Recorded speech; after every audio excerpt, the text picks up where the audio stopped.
Today I'm going to show you how to use Mitmproxy to permanently save photos in Snapchat without the sender knowing. Just so you know, this will only work if you haven't opened the image yet. Otherwise, if you have opened the image, it will be deleted from Snapchat servers, thus you won't be able to get the image. Okay, so the first step is you're going to want to install Mitmproxy on your computer. This is a tool for doing a man-in-the-middle proxy. So what you can do is if you open Mitmproxy on your computer, you'll be able to see all of the network traffic from your phone right on your computer. In the description is a guide on how you can install it, but I already have it installed. You're also going to want to send the Mitmproxy certificate to your mobile device that you're going to be using Snapchat on. There's a link on how to do that for iPhones in the description too. Okay, so now what you need to do is change the Wi-Fi settings in your mobile device to use your computer as an internet proxy. And once you have it set up as a proxy, you'll be able to see all of the traffic going through your phone on your computer in Mitmproxy. So I've already done this. So now I'm going to go to the terminal and I'm going to start running Mitmproxy.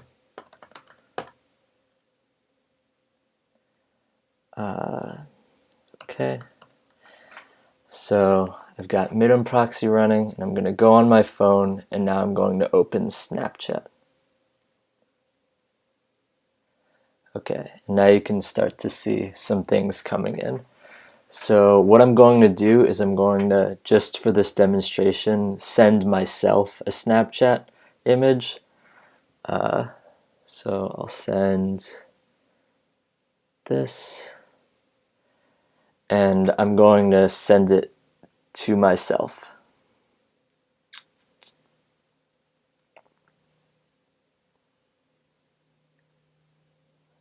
Okay, so now you can see in the latest packet that I've received in Mitmproxy, or the second latest now, there's this packet you can see that ends in blob. There's the arrows highlighting it. So if you hit enter on this packet, you can see the information on the request information for the packet. If you want to see the response, you can hit tab. This will show you the response. So this is all of the header information about the packet. So what you want to do is get this packet. This is the packet that contains the photo that you received in Snapchat. So you want to download this photo from Snapchat servers now. So the easiest way to do that is if you hit the M key, you can change the display mode and then change it to RAW by hitting R, and then you'll get this long query string. So first you want to copy this URL into your browser, and then question mark for the query string, and then go to the terminal and then copy this. So these are the parameters of the request.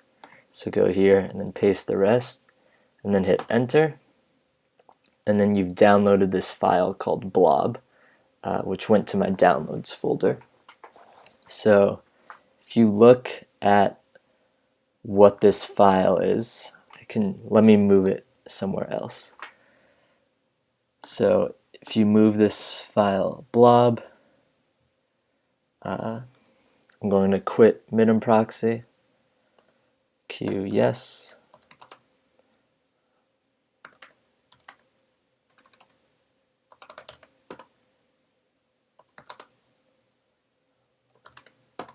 okay. So now I have this file called blob. You can do file blob. You can see that it's the type data. If you want to see what's in it, it's an encrypted image, so it doesn't look like much.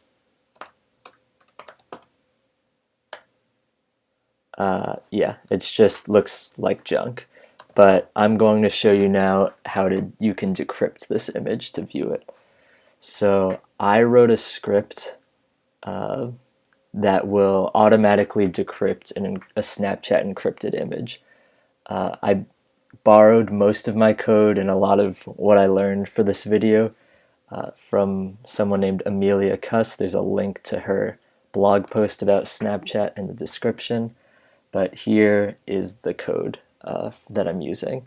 So what they do is they encrypt it using AES 128 in ECB mode, and they actually use one encryption key for every single Snapchat image. So this encryption key is actually hard coded into the Snapchat code on your phone. So that's how you're able to open the image. So because it's one key, it's really easy to decrypt the image using a simple script. And if you want to download my script, there's a link to my GitHub page in the description where you can get this code and also an accompanying paper that goes into more depth on this exploit. Okay, so now I'll just show you what you do. So using my script, I'm going to run Ruby decrypt snap, the input file, which is blob, and then the output, we'll just call it blob.jpg. Okay, and now it's done. So you can see in the folder where I downloaded it, there's this new file called blob.jpg. I'll open it up. And this is the image I just took on my phone with Snapchat. So that's it. So what you've done now is you've successfully saved the photo from Snapchat permanently, and according to the sender of the image, you still haven't even opened the image. So they don't know what you've done. To them, everything looks fine, but you've now permanently saved the image. Okay, thanks for watching.